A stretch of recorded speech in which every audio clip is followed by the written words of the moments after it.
آج ایک طرف لڑکے والے ہیں اور ایک طرف لڑکی والے ہیں۔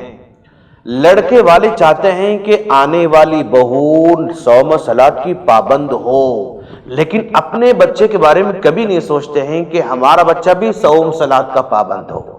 آنے والی بچی قرآن کو پڑھنے والی ہو، لیکن اپنے بچے کے بارے میں نہیں سوچتے ہیں کہ بھئی کیا ہمارا بچہ بھی قرآن پڑھنے والا ہے۔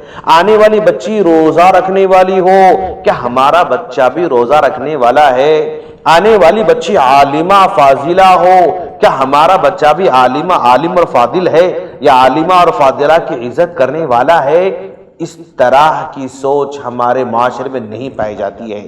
آج لڑکے والے چاہتے ہیں کہ آنے والی لڑکی سارے گھر والوں کو لے کر چلے، وہ اپنے سسر کو بھی لے کر چلے، وہ اپنے ساس کو بھی لے کر چلے، وہ اپنے دیور کو بھی لے کر چلے، وہ اپنے جیٹ کو بھی لے کر چلے اور اپنے نند کو بھی لے کر چلے، گھر کے ہر چھوٹے بڑوں کی قدر کرے، سب کو لے کر چلے، سب کو برداشت کرے، اور سب کو برداشت کرنے کی کیپیسٹی اس بچی میں وہ تلاش کرتے ہیں۔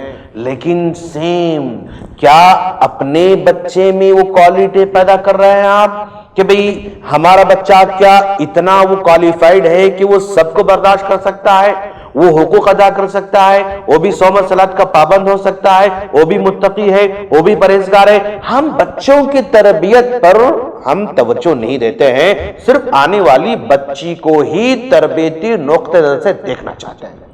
یہ بہت بڑی غلطی ہے۔ اور ادھر لڑکی والے بھی دیکھتے ہیں کہ بھائی ہمارا داماد اچھا کمانے والا ہو، ہمارا داماد خدمت کرنے والا ہو، ہمارا داماد عزت کرنے والا ہو، ہمارا داماد احترام کرنے والا ہو، ہمارا داماد نماز کا پابند ہو، ہمارا داماد سب کچھ ہو، اپنی بیوی کے سارے ناز و نخروں کو برداشت کرنے والا ہو آنے والا داماد۔ لیکن کیا وہ لڑکی کو اس طرح تربیت دے رہے ہیں؟ یہ سوچنے کی ضرورت ہے دوستو۔ کیوں صرف آنے والوں میں ہی کوالٹی تلاش کرتے ہیں؟ سامنے والا ہی گھر لے کر چلے، سامنے والا ہی برداشت کرتا رہے۔ یہ مائنڈ سیٹ آج ہماری سوسائٹی کو تباہ کرتے جا رہا ہے۔ اور میں بڑی معذرت سے کہنا چاہوں گا، آج کے ماں باپ کو چاہیے کہ اپنی بچیوں کو سکھائیں کہ بیٹا تم جب تک ہمارے پاس رہتی ہو نا، تم کو محبت مل جاتی ہے۔ تم کام کرو تو بھی محبت ملتی ہے، نہ کرو تو بھی محبت ملتی ہے، جلدی اٹھو تو بھی محبت ملتی ہے، نہ اٹھو تو بھی محبت ملتی ہے، کپڑے دھوئیں تو بھی محبت ملتی ہے، کھانا پکائیں تو بھی ملتی ہے، نہ کریں تو بھی ملتی ہے۔ یہ تم کو جو محبت مل رہی ہے نا، وراثت میں تم کو محبت مل رہی ہے، لیکن یہ وراثت کی محبت سسرال کے پاس ملنے والی نہیں ہے، تمہارے شوہر کے گھر میں ملنے والی نہیں ہے۔ وہاں پر اخلاق سے، کردار سے، اپنے حسن سلوک سے، اپنی محبت سے، اپنے صبر سے اور اپنے زندگی گزارنے کے سلیقے سے محبت کو کریٹ کرنا پڑتا ہے، محبت کو پیدا کرنا پڑتا ہے۔ محبت مفت ملنے والی نہیں ہے۔